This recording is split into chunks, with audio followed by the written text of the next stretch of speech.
Bonjour. Alors nous avons vu dans l'épisode précédent comment utiliser la fonction XL OneClick pour importer une base de données de type XML. Vous avez vu, c'est simple, quelques variables publiques à renseigner avant de faire appel à la fonction, et toutes les fonctions d'importation et d'exportation XL OneClick sont basées sur le même principe. Donc dans ce nouvel épisode, nous allons voir comment importer une base de données d'un fichier CSV. Apprendre à automatiser un reporting, c'est une formation de plusieurs heures, une succession de procédures, et c'est pour cette raison, afin de conserver la pédagogie de microlearning, j'ai volontairement scindé cette formation en plusieurs épisodes. Alors il vous sera ainsi plus facile de revenir sur chaque étape de ce traitement de données automatisé.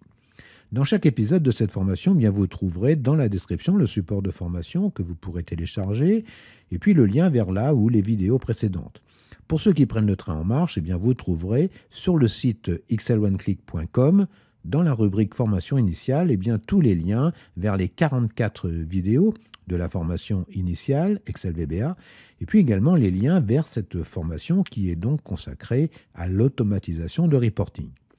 Alors si vous appréciez le contenu, abonnez-vous à la chaîne, activez la cloche pour avoir la primeur du prochain épisode.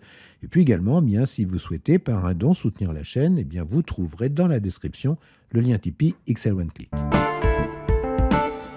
Donc toujours à partir de la représentation graphique du formulaire UF Import, on va faire un double clic sur le bouton Valeur ajoutée. Nous allons développer la procédure d'importation des valeurs ajoutées.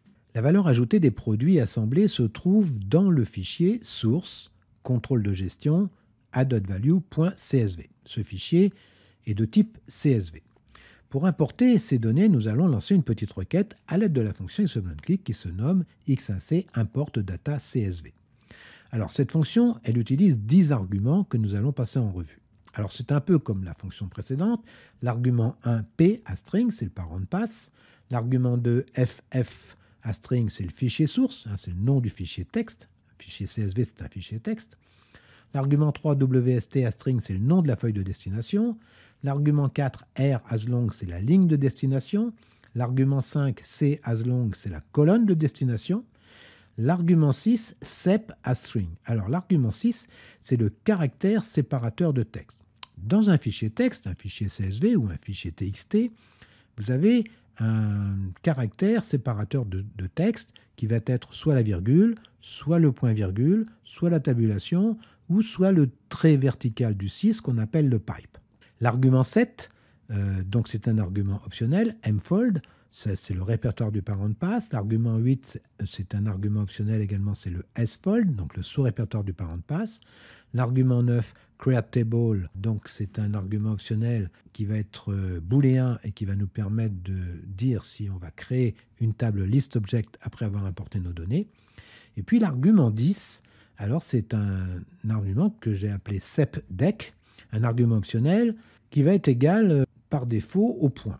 Donc c'est le séparateur décimal du fichier source, qui est par défaut, et le point. Les fichiers CSV sont des fichiers texte et toutes les valeurs numériques sont considérées comme du texte. Si la machine qui a généré ce fichier utilise comme séparateur décimal le point ou la virgule, les valeurs numériques décimales auront pour séparateur décimal le point ou la virgule en fonction de la machine qui a généré le fichier.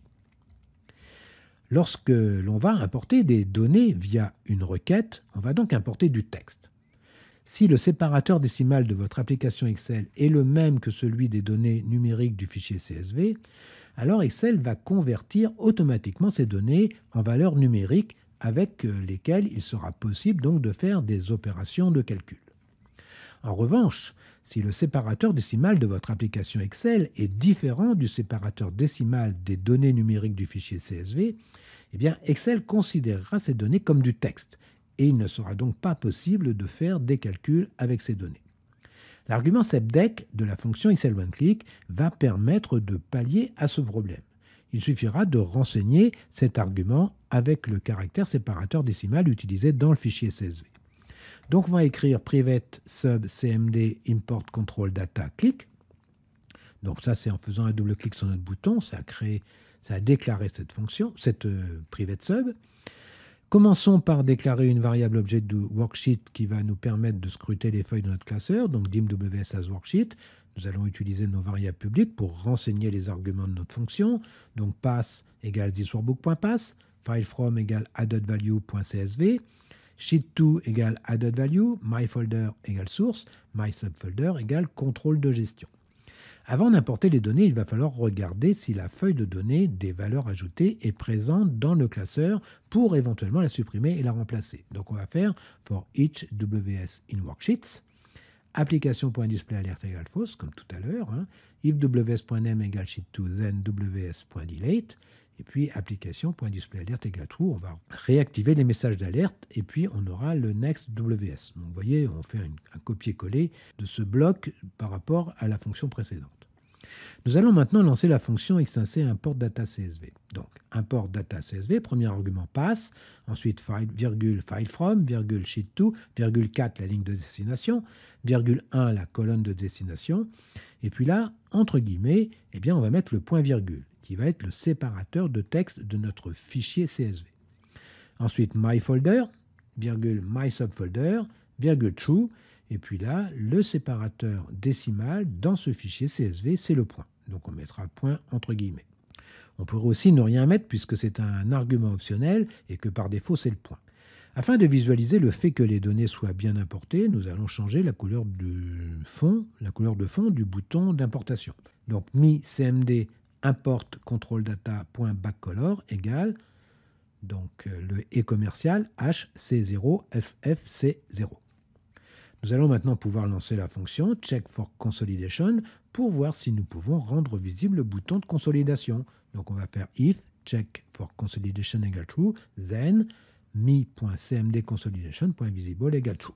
Et puis on fera toujours notre ws menu.select pour revenir sur notre feuille menu. Voilà, nous avons vu comment utiliser la fonction XML pour importer une base de données à partir d'un fichier de type CSV. Donc vous avez vu, c'est simple, quelques variables publiques à renseigner avant de faire appel à la fonction. Il faut savoir que toutes les fonctions d'importation et d'exportation XML-Click sont basées sur le même principe. Dans le prochain épisode, nous verrons comment importer non plus une base de données, mais une feuille Excel avec sa mise en forme. Activer la cloche de notification vous permettra d'avoir la primeur du prochain épisode. Et puis également, si vous souhaitez qu'un sujet particulier soit traité dans un prochain épisode, eh bien laissez votre sujet dans les commentaires et puis nous essaierons de le traiter ensemble. En attendant, portez-vous bien. Et puis si vous êtes toujours Visual Basic, bien je vous donne rendez-vous au prochain épisode. Au revoir.